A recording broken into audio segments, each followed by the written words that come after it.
What's up everybody and welcome to the channel. Today we're going to take a look at this 2024 Alfa Romeo Giulia. This is the Quadrifoglio, which is the most performance focused car they offer. And this one is finished off in Verde Montreal. MSRP is almost $87,000. You do have quite a lot of good features and extra options on this car. So let's go ahead and pop the hood, which by the way is completely made out of carbon fiber.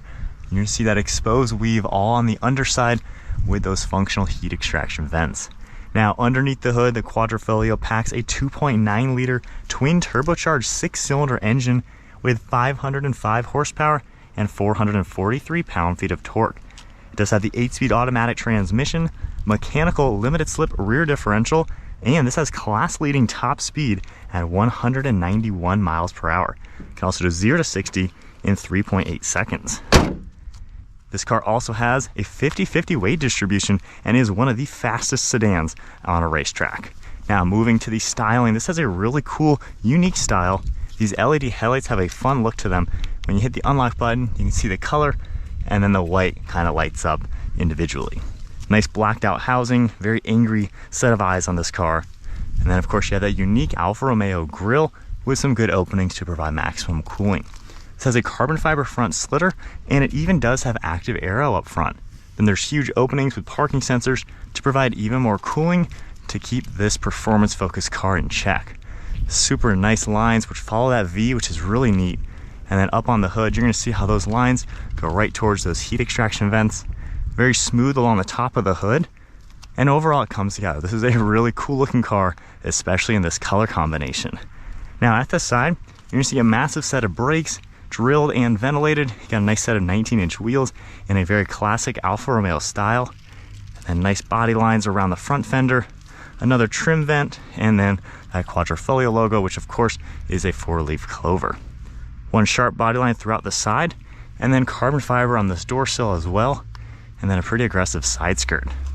You can see gloss black in your turn signal on the mirror cap, all black trim surrounding the windows, and then my favorite part, this has a fully exposed carbon fiber roof. So all the way, the whole roof is finished in carbon, has such a great look.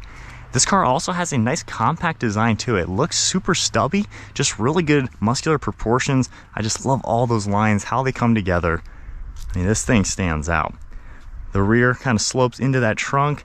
Got some bulges for the fenders just to give it that wider appearance. Dark design for these LED taillights, Giulia logo, and then a carbon fiber spoiler on this trunk. You see the Alfa badge, parking sensors down below, really cool fins within the diffuser, and then I especially like the offset of those exhaust tips. It's a pretty unique design, more cutouts for airflow. It really comes together. Now let's go ahead and try out the remote start. So we'll double tap that, it's gonna start doing its thing, and then it'll start up. Get a little bit of that cool exhaust note, and then we can go ahead and shut it off. Now we do have a trunk button back here. You can press on the key fob. You can also press the button on the trunk itself, but with it open, you have quite a lot of storage space in here to make this a very practical car. Underneath here, you're just gonna have a little bit of space just for the tire inflator kit, and then we can even pull these handles, unlatch those back seats. And if we go through the side now, you're gonna be able to pull these seats down, and you can see them folding nice and flat just to really maximize all the cargo space in this car. So this is a pretty practical vehicle. I like that aspect. It can be a daily driver. And then if we go ahead and close everything back up, you are gonna see the center seat. You have your cup holders and armrests. And I like how you can pull this and independently fold this down versus the other seats. Now let me go ahead and hop inside. So at 5'11" back here with the driver's seat on my height, I actually do have pretty good knee room, headroom, and leg room. It's actually a pretty comfortable car to sit in. You have air vents and heated seats along with the 2 USB ports and then a little bit extra storage. If I go ahead and open up the door, let's go ahead and hop into the driver's seat now. Door panel is finished off just like you're gonna see in the front. And of course we have the proximity key and everything like that. But you're gonna see the smooth black leather with contrast stitching. You got some padding on your armrest with your grab handle, window controls, mirror controls, Harman Kardon audio, and then your release handle. You're gonna see this cool textured carbon fiber design as well. Aluminum on the door sill, and then a nice set of leather seats. We have controls all on them with memory seating. You even have a manual leg rest. And I like the perforations throughout the center. Massive bolsters, really cool design, and your Alfa badge up on top. Now let's go ahead and hop inside. So you get a nice black leather steering wheel with Alcantara on the insides, which is a nice touch. Start-stop button. You can see some more carbon fiber, flat bottom design, and silver trim. Foot on the brake. It's fired up. Moving to the gauge cluster now, it's a full LCD screen. You can see the speedometer and tach, a little bit of information in the center.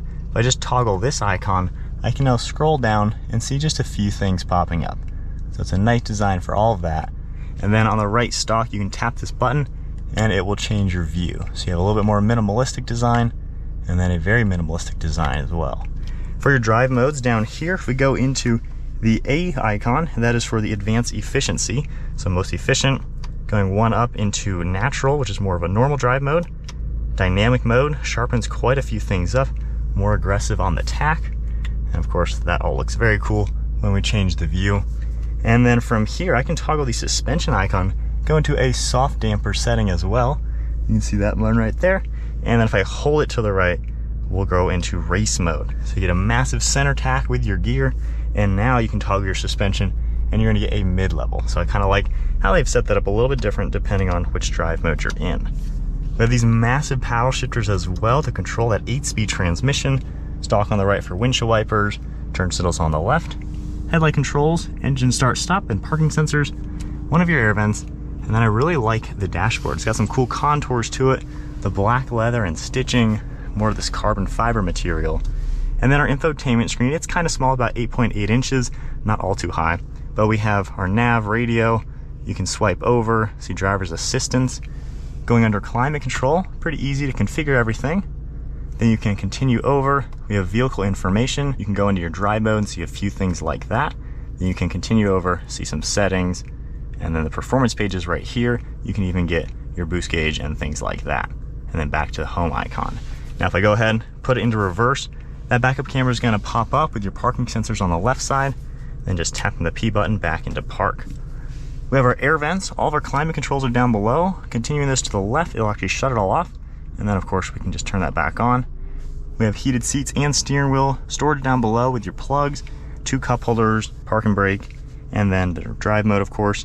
We also do get a rotary dial to control the screen. So that makes it pretty easy. You can bump things left and right, go into your settings, adjust quite a few things, and then back for home. So I like how they've made it pretty user-friendly to operate. And we have volume on the right, more of this carbon fiber. And then you get your wireless phone charging with easy access, a spot for your key as well, and then a few more plugs. Glove box on the far right side, pretty good size as well. One last look at the interior. It's a pretty sporty looking car. Definitely pretty cool already. And then in black headliner, dome lights up above with garage door openers. All right guys, setting off in the Alfa. This thing's pretty quick. This snappy transmission lets you play with that power. This thing is so fun to drive, and I love the handling. We got some sweepers up here. The steering is so direct and so tight. You just put little input and the car goes. Gosh, it rockets you up to speed. It is so composed. We're in the track mode, everything. Oh my gosh, I can see why this is one of the fastest sedans out there. It is just so crazy. It is an absolute blast to drive in the fun modes. But the cool thing is, when you go all the way down into the advanced automatic mode, car tones down. If we just relax those gauge clusters too, I mean, it's a pretty typical car now. It's comfortable, roomy. These seats are fantastic. They are so well padded in the bottom and in the back. I mean, you can just sit here all day long. Really good visibility too. I kind of like how the mirrors all seem close to you. Like the whole dashboard seems really close to you. So it just feels like a car you just sink into and fit like a glove. Mirrors do a great job in general. And then over your left and right shoulder, nothing crazy at all. The visibility is exactly what you'd expect. So it's a pretty nice car, and it feels very well refined and insulated. You know, this competes with a BMW M3 Competition rear-wheel drive. Same power, same price, same a lot of things. So, you know, if they're going to be putting this with such an iconic car like an M3, they got to kind of back it up. And this feels like a refined European car.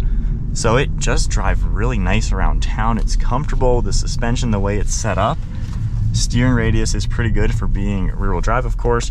The backup camera, little disappointment. It's very tiny, decent graphics. So the tech, I would say, is my biggest downfall. It's a little not the greatest, I would say. However, it's also not complicated, and not everybody likes the massive screen. Some people like very simple gauges and a simple screen. So this kind of does fill a void if you don't want the craziest tech and everything, but you want all that fun factor. I mean, this has just been so much fun to drive. The way the performance aspects work, like, it's so responsive. In track mode, you can get the tail end out and control it really well. So it's a performance car all day long. And I've said this before in other sports cars that have back seats, you really do forget that this is a sedan when you drive this car, because it truly feels like a high-end performance car. But yeah, normal driving, fun. Performance driving, also fun. Seems like a really well-balanced car. Man, you can just rip through the turns and do kind of everything. The paddles feel so good. Man, not much to hate about the driving feel of the Alfa. It is blisteringly fast. Oh my gosh. Sounds really good too. Oh my gosh. Yeah, if you're wanting an Italian super sedan, put the Alfa on your list.